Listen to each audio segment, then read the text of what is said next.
Kahapon, ang nakakaaliw at bigay todong performance ni Papa Salde ang nagpanalo sa kanya sa unang banggaan.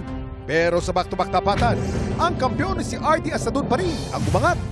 Ngayong umaga, magtagumpay kaya si RD na makalibang panalo at makatawid sa Grand Finals? Tutukan ang mas umiinit na kaganapan dito sa Tanghalan ng Kampiyon.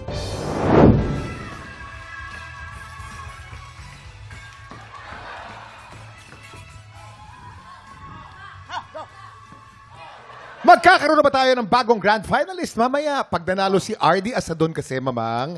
Siya ang 8th grand finalist na sasabak sa ating 3-day finale on June 12 to 14. Ay, grabe naman talaga. Nakakakaba. Pero isa pa ang kailangan niya mapanalo. Kailangan niyang ngayon. Oo. Ipalong-paluno niya ng todo yan dapat. No? Itodo na niya.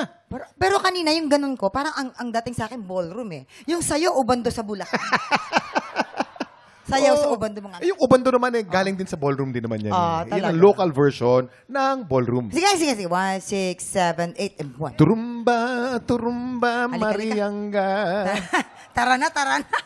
Saksihan natin ang bakbaka ng mga kababayan nating may talento at may pusong kampyon dito sa Tanghalan ng Kampiyon! Eto na nga po, i-welcome na natin ulit ang ating mga inampalan. Our guest judge, singer, songwriter, the R&B crooner, Daryl Ong.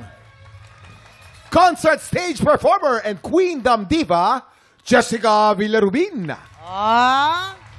Multi-platinum artist and OPM hitmaker, Renz Verano. Kilalanin natin ang dalawa nating kalahok, Jerry Mutia. At Noknok Magayes.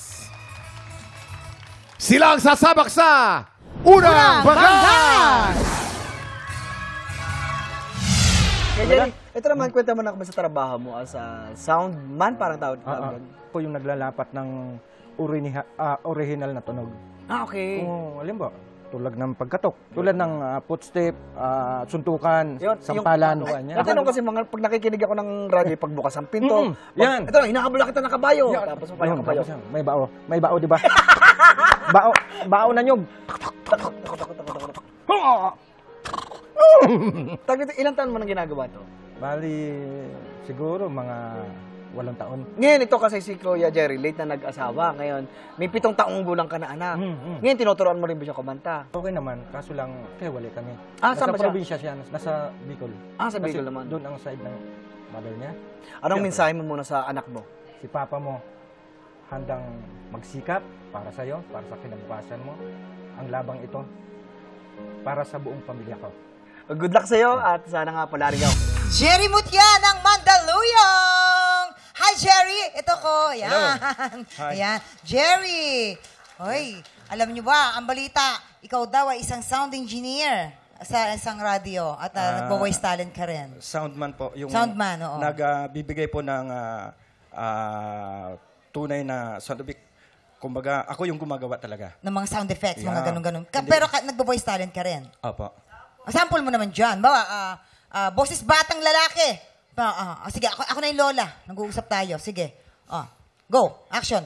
Love, bakit naman ganun? Anong love? Lola mo ako, love. Lola, game. Go. Action. Love, bakit naman ganun? Sinaktan mo naman yung damdamin ko eh. Sige. Lola Hindi ko alam minsan kung ano talaga tinitira nito.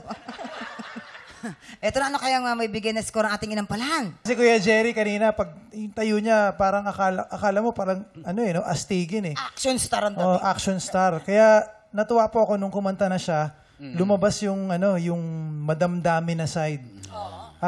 Naramdaman ko na feel niya yung mensahe ng song na parang iniwan siya ng mahal niya sa buhay. So, feel niya yung pagkanta. Siguro, lang po, yung dun lang sa part na sana, parang hinanap ko lang yung sana, instead na sana, parang feeling ko, siya may mga kanta na hindi mo pwedeng, may mga parts ng mga iconic or classic songs na kailangan nandun siya. So for me lang, yun lang, hinanap ko lang po yung part na yun. Pero again, going back po sa performance nyo, naramdaman ko po yung emosyon nyo at yung emosyon ng kanta na itawid nyo po sa akin. Congrats po. Jerry! Yan, ang ganda ng bira ng mga high notes, effortless. Ako, siguro, kung may masasabi lang ko, yung pasok, dapat sure tayo, Sir Jerry. And then, work on the timing kasi medyo nawawala ka sa timing. But overall, nabigyan mo naman ng tamang emosyon yung kanta, kaya congrats. Jerry, ang isang napansin ko lang, medyo medyo nauuna ka sa timing. Dapat siguro eksakto mo lang para maganda ang pag-deliver mo. Tsaka yung dulo, yung mayakap ka, medyo kapos ng konti. Kailangan kasi maganda ang diin dapat doon dahil dulon-dulo na. Usually, pag ganitong edad, yung vibrato lumalabas na masyadong nanginginig.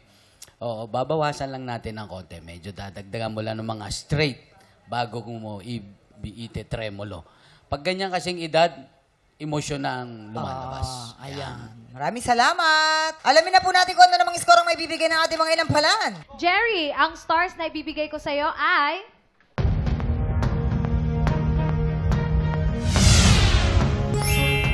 3 stars.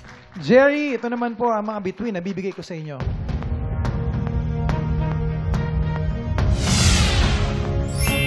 3 stars. Ayan, Jerry, bibitiin muna natin kung anong score ni Papa Renz. Sa ngayon, kilalanin natin ang ating pangalawang kalahok na si Noknok Magay.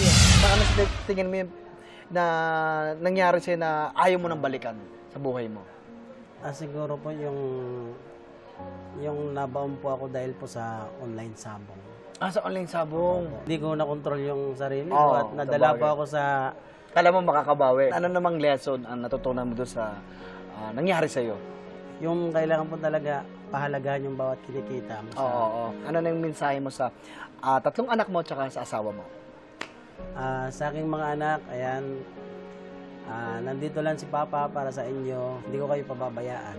At para naman sa asawa ko, super supportive po sa aking mga ginagawa sa buhay. Thank you so much sa'yo. Kung hindi dahil sa'yo, baka napaibang landas na po ako.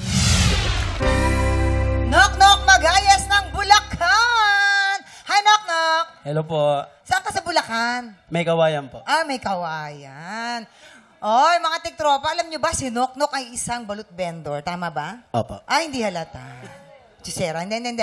Pero, pagka naman wala siyang mga ginagawa, siya kumakanta-kanta. Saan ka ba kumakakanta? Sa bahay lang po, minsan po iniimbita po ako sa mga birthday, ganyan kanta. kasal minsan po. Kasal. Libing. Anong most requested sa'yo pag libing? Kahit isang saglit, you raise me up.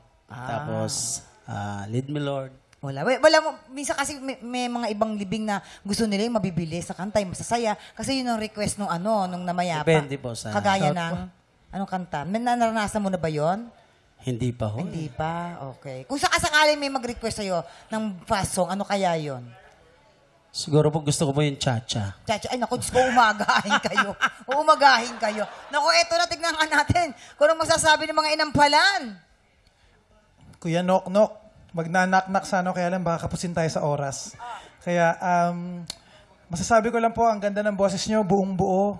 Nakakatuwa po nung nakwento na nagbalot vendor po kayo. Kaya pala dun sa dulong part, yun yung pinaka nagustuhan ko po sa performance nyo, yung last chorus. Lumabas yung kulay ng boses nyo. Kasi yung unang part medyo shaky.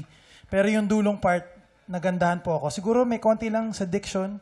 And yung My Love Will Last, yung last na forever, I'm not so sure kung mas bagay ba na inuwi mo na yun kesa sa binirit pa. Pero yun lang, nag-enjoy po ako sa performance nyo. Congrats po. Knock, knock! Who's there? Hey. Amazing voice.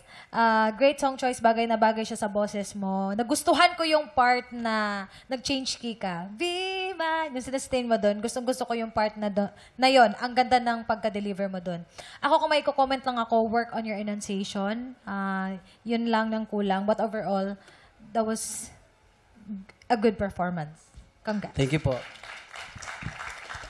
Nok, lumabas yung pagiging balot vendor mo rito dahil nag-ano ka ba? Yung sinisigaw mo? Blot? Sinisigaw mo ba yun? Hi, balot! Ayun. Pinoy! Yun. Lumabas dito kasi yung projection mo doon na tama yung projection mo ng boses. Yun lang, kailangan practicein natin yung diction, yung enunciation, yung short E, long E, kagaya nung hidden, yung you give, imbes na give, di ba? Practicein lang natin yun. Short I, long I, maganda na. Kung maano mo. Ang ganda ng pag-iba mo nung mga tono. Gustong-gusto ko yung sa last stanza. Iniba mo. Ang ganda nung pagkaiba mo, yung Be My Lady, tapos yung Let us, iniba mo rin yun. Let the sunshine. Ang ganda nung bitiw mo ron. Isa lang ang medyo napansin ko yung last line and the last two words. Gaya ng sabi ko lagi, bigyan mo ng emphasis lagi ang huling-huli mong kakantahin. Dahil yun ang maiiwan sa amin. Konting hit lang. Konting. Yun. Maraming salamat po. Ito naman ano kayang score ang ibibigay ng ating mga inampalan. Knock knock! Sa performance na pinakita mo sa amin today, ang stars na bibigay ko sa iyo ay...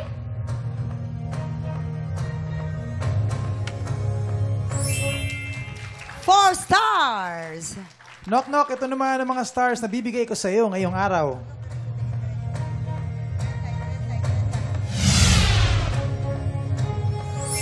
Four stars! Okay, mamaya natin papakita ang scores ni Renz.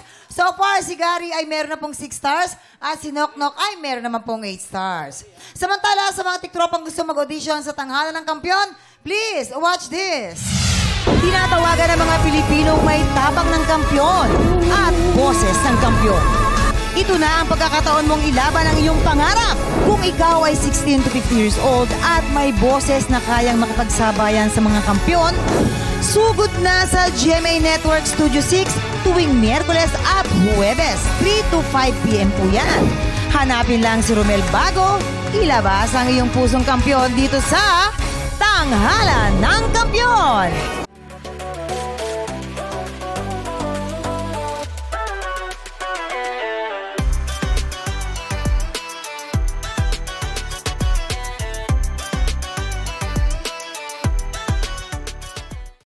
Tiktropa, pinanood mo hanggang sa dulo itong video na ito? Abay, very good ka!